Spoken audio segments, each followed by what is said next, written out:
Welcome, Dr. James Beckett, Sports Card Insights.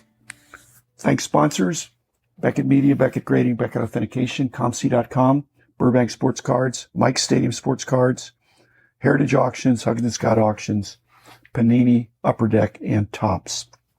I was sitting down, I was sorting some cards, and I just thought, when I saw an autograph card, and I just thought that the what if of what if I walked up to a table, I was presented with two cards exactly the same, except one has an autograph on it, the other one doesn't. I thought it's a little more complicated than that, but you cannot just take, here's the value of the card, here's the value of the autograph, the total value would be the sum of the two. That's similar to how real estate appraisals can be done, and that also can be misleading. But if you own a home, you get a lot value and you get the value of the improvement. So the autograph would be like the improvement. If you're building a house, you buy a lot and then an empty lot, or you tear down the house or whatever, you buy an empty lot and then you contract with somebody to build the improvements to put the house on there.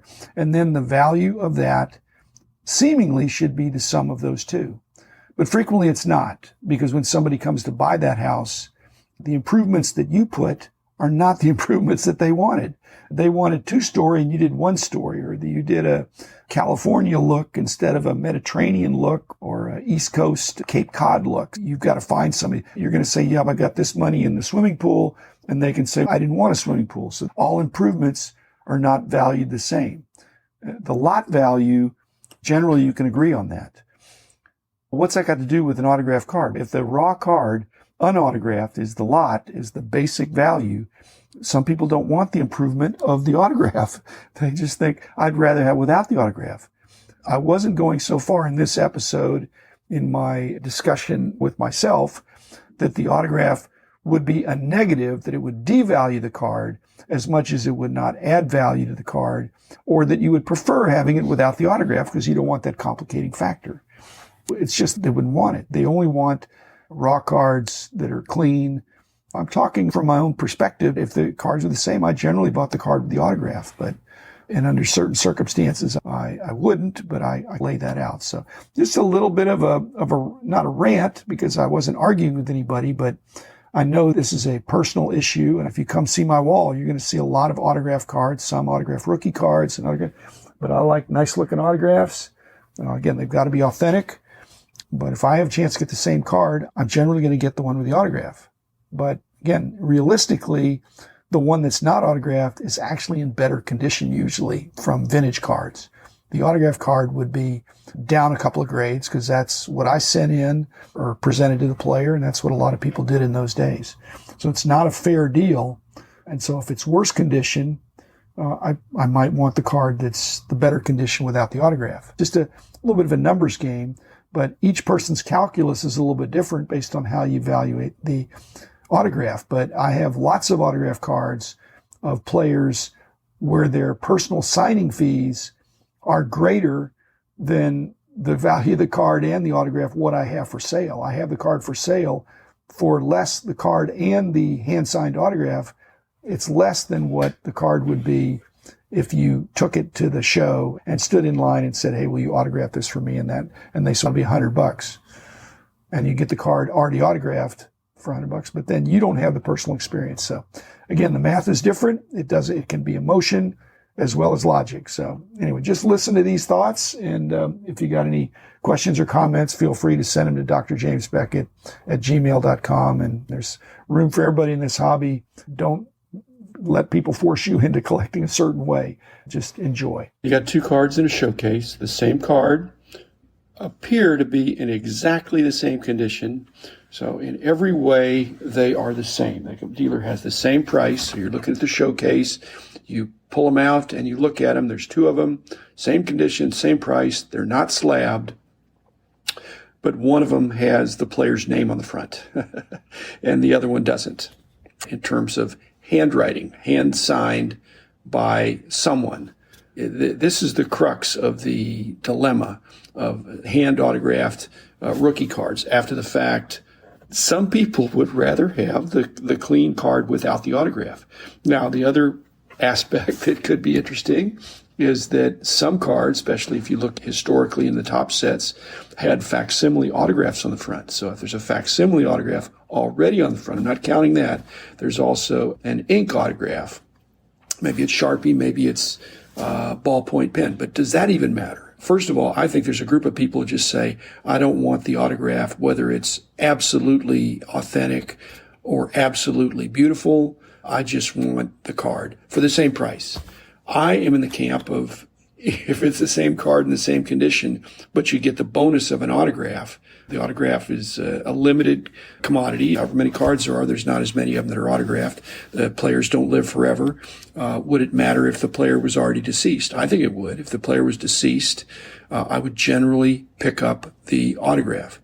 Now, on the other hand, what if it's not authenticated? If it's not authenticated, then I have enough experience that I can at least recognize, based on my doing a lot of autographs back mainly in the 70s, recognizing it's obviously bad, but then some of the fakes are pretty good. That would be a factor. If the autograph is ugly or unreadable, minimalist, non-cursive, something that does not add to the beauty of the card, that would be a negative. But if I really thought it was a certifiable autograph, I would pick up the card with the autograph.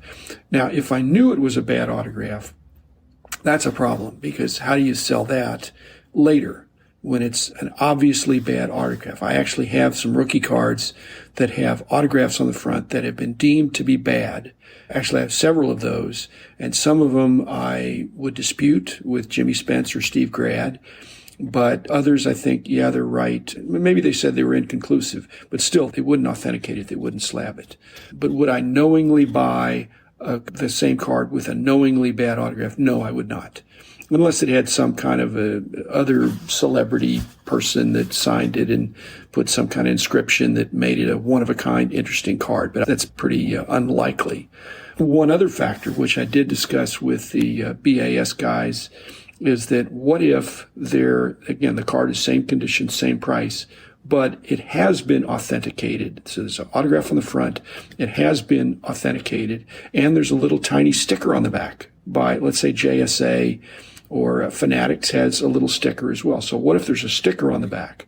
Then you might say that can't be the same condition. BGS or BAS, whoever is slabbing over at my old company, they assured me that if there is a discrete small sticker on the back, they do not take off for that, because that was intended to be there to indicate that the autograph is real. And so the condition of the card is evaluated without that if you're going to get a joint card grade and autograph grade. One more thing, and this has happened to me. What about if again, card looks the same condition, same price, but one of them has what if the autograph is on the back of the card? And I have a number of those in my collection. I clearly do not like them as much. I still probably would pick it up if it is an autograph, if it's of a deceased player. I have a bunch of Duke Snyders that he wrote on the back for whatever reason. And so now he's passed away. But I think it's not as good, but it's still better than being not autographed. The problem is when I put it on my card wall, it'll indicate that it's an autographed card, but you have to take it off the wall, flip it over to see the autograph, and that's a hassle. I like most of the stuff to present well on the front. And I have some Mickey Mantle autograph cards where he beautifully has signed his name in the front in a very nice place. I think those are awesome. I have some Stan Musial, same thing. One of each of those on my wall just to show that I like autograph cards. If the autograph is on the back, perhaps I don't pick that card. This just shows it's more complicated than autographed or not autographed. There's types of autographs, quality of autographs, questionability of autographs, inscriptions. If there was an inscription, again, same card, same condition, same price, with an inscription there, does that add value? I think it does add value if it's meaningful, if it's not trivial, if it's something that's more unique, and we're seeing that more, and I think Fanatics is going to push that with the players they are influencing to say, hey, this is cool if you'll put down this first one I've ever signed, or something like that. So I think that does add value. But other inscriptions could be negative, could be positive. Some people see scripture verses as a giant negative, and I think some people see it as a positive. If that means it's the player's favorite verse or saying, same thing if they sign their nickname underneath it. Some people would like that, some people wouldn't. I probably would, because it's an additional personalization. And I think the hobby should not be an impersonal hobby. We're collecting the cards. It's a way to connect with our heroes. And when the hero signed the card, that's a further, deeper connection in my mind, even if you weren't there when it happened. Now, if you were there when it happened and you saw it again, it wouldn't be in the dealer showcase. It wouldn't be for sale. On the other hand, the dealer could say, I just got this signed. I had two of them and I got one of them signed because he was appearing at a show. Again, I'm hard-pressed to think the dealer would have the same price then unless he got the autograph for free. That's why in the old days, people would autograph cheaper cards because it could increase the value. But if the card is already expensive, then people didn't usually. That's why rookie cards there are less autographed rookie cards than there are autographed second-year cards because autographed rookie cards were more precious. Anyway, that's just some commentary.